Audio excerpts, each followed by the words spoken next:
Good afternoon, everyone. This is Dr. Rhonda Farrell, the CEO of Global Innovation Strategies. And today we bring you on our social media channels. And for those online and for those who will watch it on YouTube later, strategic innovation, tools you can use. We've talked a lot this year about spotlight on strategy and how you can go from 0 to 100 in your firm, no matter if you're a solopreneur, entrepreneur, small, medium, or large size business, you're a community group, academic leader or organization, as well as a government entity. We have something that's going to be applicable to each and every one of you. And so strategy is the key. It drives clarity, it helps with alignment, and it really helps build the momentum to higher and higher levels of performance.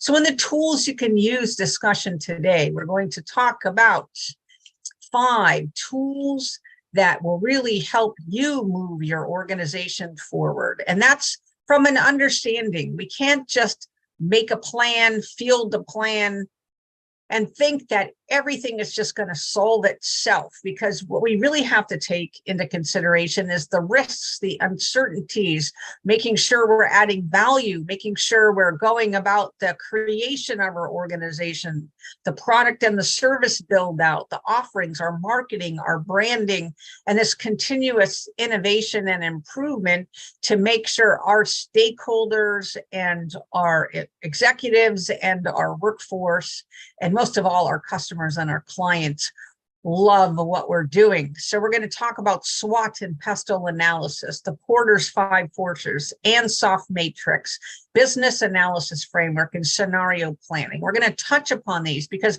this will give us, in addition to what we've already learned, a way forward, a way to approach uncertainty or the unknowns as we're planning into 2024, we're planning into 2025, we're planning into 2030. We want to give you some tools in your toolkit to help you hit it out of the park in that area. Again, we're seeking clarity, we're seeking greater alignment, deeper alignment to heighten our performance. And all of these tools have a play in that, should you want to add them to your toolkit.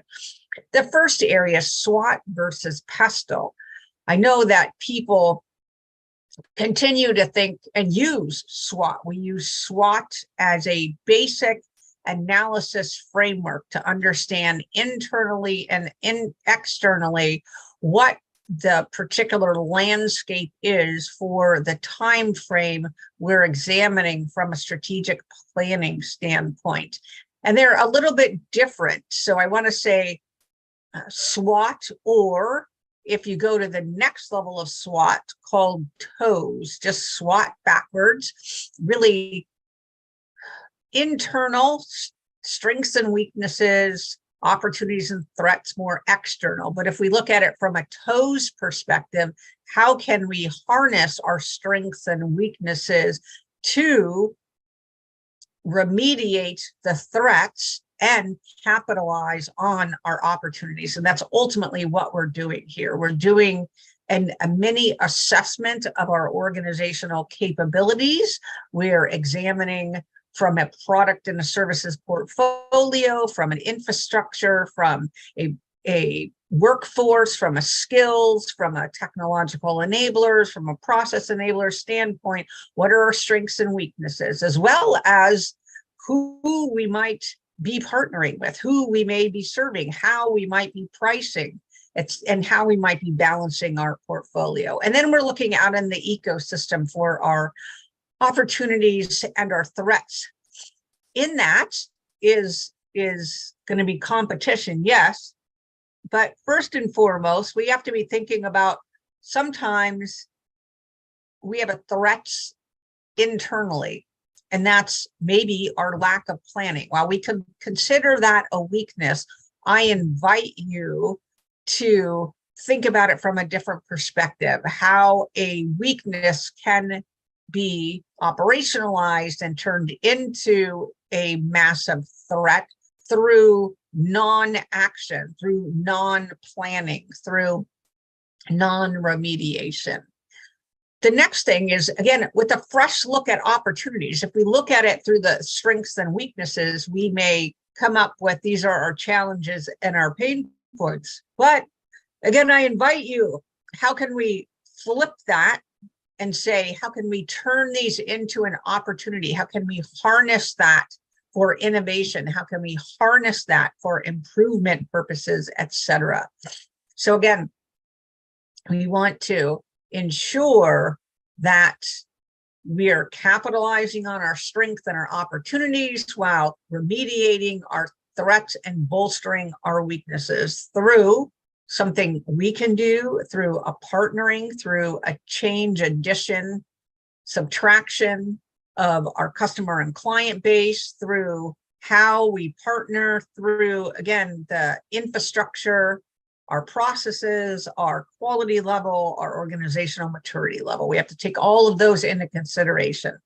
On the pestle side, the pestle is very much looking at it from the threats and opportunities, very much externally focused. So oftentimes we see organizations doing both of these, right? Because not only do we want to get a good harness on where we're at and against our potential, our organizations, we want to also understand what is the landscape. So we're not inadvertently fielding something product or service wise that has some issues from our broader ecosystem perspective, and that's the pestle. So political, social, economic, technological, legal, or environmental. That could be regulatory, right? We need to understand what laws and changes are coming down the pipe. We need to understand what is the technological roadmap. Where are we on the innovation spectrum for that particular technology, so that we can get a better understanding of how our product and our service suite fits in to that innovation cycle. What's happening in the economy, and where does your product and or service land? Are you a commodity? Are you a luxury? Are you a bolt-on, etc.? The next thing, social. For each of our products and services, there's going to, the legal and political situation is going to alter the social tempo, and the social tempo is both an enabler and a constrainer. So where does your product and your services and the thought leadership and or the IP land with regard to each of those areas? And then again, from a legislative standpoint and a regulation standpoint, what's happening? Are they easing? Are they tightening? Are they putting something in new? So there's going to be a lot of nascent testing of the boundaries of that legal framework, etc. So just have an understanding of what is that external landscape look like when you're attempting to build a new market, partner with new technological firms across the globe, put something in place that may be for regulatory compliance or other legal purposes. How is that going to factor into the change landscape that they're experiencing? And then technological, how not only the innovation cycle, but what are the nascent technologies? What's the play for AI? What's the play for cloud? What's the play for ML? What's a lot of different plays from major technologies that are going to be on our horizon and in our portfolios for multiple decades going forward. Where are we at with them? And where is your product and service leveraging them? Or are you trying to leapfrog in some manner? We just have to understand where you're at, where you're wanting to head, where the industry and the ecosystem is heading, and where can you strategically insert for maximum revenues and impact. So that's SWOT and pestle. Next is Porter's 5 forces. So our organizations are not an island. We are not an island of leadership teams, right? We want to create a product and service portfolio, product and or service portfolio that industry loves. And so we need to understand these key areas, right? What's the competition like? What's the potential for new entrants? Where are customers and suppliers along the power curve, i.e. supply, demand, and does the suppliers and customers rule the roost, if you will, with regard to generating requirements and etc. And then, of course, what are the threat of substitute products? This is one way we can look at our cohesiveness of a product portfolio and what's happening within our broader ecosystem and how we rack and stack against them. And then power is really what are the winds of change that's occurring in those areas as we're trying to field. You know, we have a focus that from a quality perspective and innovation perspective, the voice of the customer, now the voice of the supplier, since we're trying to do end-to-end supply chain risk management. We have the voice of internal to drive our further improvement in innovations moving forward. So again, understanding risks, understanding challenges, understanding threats, not only from a domestic perspective, but a global. How can the global perspective help inform what we're doing locally or domestically? Next, Ansoff's matrix. And so what are we doing here? It really helps us understand, how to succinctly package our growth strategies in a way that allows our executives, our teams, and external partners to really easily understand the level of risk associated with each. And it helps us create a baseline of where we're at and where we want to be moving to over the course of a 1 year, 3 year, 5 year plus time frame. So its whole focus is on driving growth. So what does that mean? Go back to clarity, we go back to our strategy, we go back to our intent, we go back to our objectives, we look at the different ways we can harness and use the levers, if you will, in the matrix to help us achieve our strategic outcomes that we said is most important to us: market penetration, product and service development, market development, and diversification. We have to understand for each offering in our broader portfolio and our portfolio overall, where are we at? Do we want to have a balanced portfolio, i.e. equally across each of these, so that we are growing and or deepening relatively across the portfolio writ large? Or do we, I would suggest that most executive and team leads are looking at it from a portfolio perspective and then understanding what product and or service can they leverage to harness against each of those growth strategies. And again, we're looking at how can we go further, faster by using a mix. Next is this business analysis framework. The BRIO framework is really something that helps organizations identify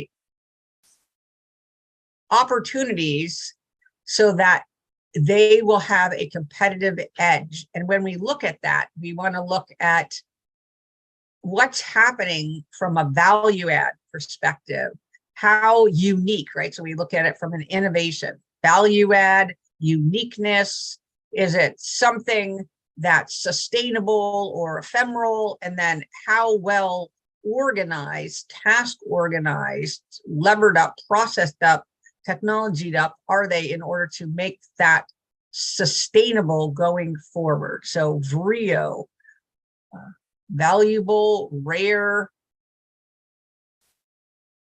inimitable, and organized. Those are our 4 keywords. But really what it helps us do is it helps us, again, in the clarity part of our unique value proposition that will then feed back into our vision, back into our mission, back into our strategic goals, back into our objectives, back into our initiatives that then turn into products and or services for our balanced portfolio. It's through going through this exercise, we have the opportunity to not only relook at it from a clarity standpoint, but from an alignment and a heightening of performance standpoint, right? And why do we do this? Because it's a competitive edge. It's helping us uncover our unique value propositions.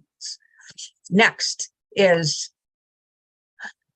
we want to understand from a scenario planning standpoint, what are we doing? So good on us that we've done SWOT and PESTO, good on us that we've done Porter's 5 Forces, good on us that we've done this business analysis, but now we have to understand, how do we put it into practice? Scenario planning allows, much like tabletop exercises, to run a model to simulate outcomes given a set of resources and a time interval and a priority for each of them to achieve certain outcomes, maximizing revenue, maximizing impact, maximizing risk, maximizing whatever it is that is most important to us at that point in time. We want to reinvest into a certain market. We want to reinvest into R&D. We want to